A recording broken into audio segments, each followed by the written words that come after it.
साखर उद्योगांची खरी बाजू जनतेसमोर येण्याची गरज आहे, असे मत केंद्रीय कृषी मंत्री शरद पवार यांनी व्यक्त केले। वसंतदादा शुगर इन्स्टिट्यूटची 37वी वार्षिक सर्वसाधारण सभा संस्थेचे अध्यक्ष आणि केंद्रीय कृषी मंत्री शरद पवार यांच्या उपस्थितीत झाली। सध्या कठीण परिस्थितीतून जाणाऱ्या राज्यातील साखर उद्योगाला सावरण्यासाठी केंद्र सरकारतर्फे 7,200 कोटींचे पॅकेज देण्यात येणार असल्याचेही पवार यांनी जाहीर केले। गाळप हंगामाला सुरुवात होतात शेतकऱ्यांना 3,000, 3,200, 3,500 रुपये भाव देण्याची मागणी होते। मात्र अंतिमतः क्विंटल मागे साखर विक्रीद्वारे कारखान्यांना 2,500 रुपयेच मिळतात।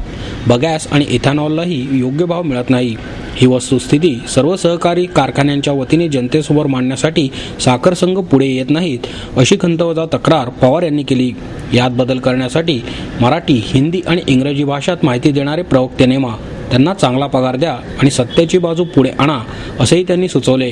इथेनॉलच्या प्रमाणामध्ये वाढ झाली तर पेट्रोल आयातीवरील खर्च कमी होईल, साखर कमी होईल आणि बाजार सुधारण्यास मदत होऊ शकेल, अशी शक्यताही त्यांनी वर्तवली। तसेच त्याबाबतही नेमकी माहितीही जाहिरातींद्वारे सर्वसामान्यांपर्यंत न्या, असे आवाहनही पवार यांनी यावेळी केले। मुख्यमंत्री पृथ्वीराज चव्हाण, उपमुख्यमंत्री अजित पवार, सहकार मंत्री हर्षवर्धन पाटील, महसूल मंत्री बाळासाहेब थोरात, राज्य साखर संघाचे अध्यक्ष विजयसिंह मोहिते पाटील यावेळी उपस्थित होते। आता हे इतकं मांडलं, बरं हे टेलिव्हिजनवर मांडलं जातं त्यावेळी संबंध राज्य पाहतं, देश पाहतो, आणि जो पाहणारा माणूस आहे त्याला काय यातला हिशोब कळत नाही।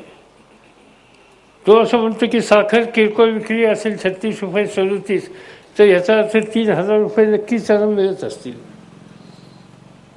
आणि एवढे सगळे पैसे मिळून तुम्ही देत नाही म्हणून तुमच्याकडे बघण्याचा दृष्टिकोन वेगळा होतो। माझं म्हणणं असं आहे, जे मुख्यमंत्र्यांनी सांगितलं ही गोष्ट खरी आहे की बाकीच्या या देशातल्या सगळ्या उद्योगांच्या ज्या संघटना आहेत, असा प्रश्न येतो तेव्हा त्या संघटनाचे प्रतिनिधी टेलिव्हिजन देतात आणि खरं गोष्ट सांगत असतात।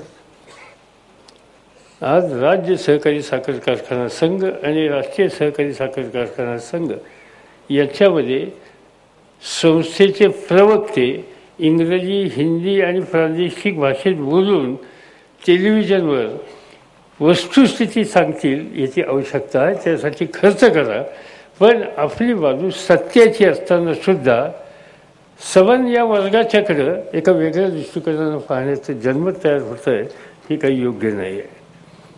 आणि म्हणून कृपा करून तुम्ही चांगली माणसं न्यावा, पगार जास्त द्या, पण वस्तुस्थिती लोकांच्या समोर मांडा, सरकारसमोर मांडा, आणि एक गैरसमज तयार करण्याच्या बद्दलची गरज आहे, घालवण्याची गरज आहे, त्याची काळजी आपण घेतली पाहिजे।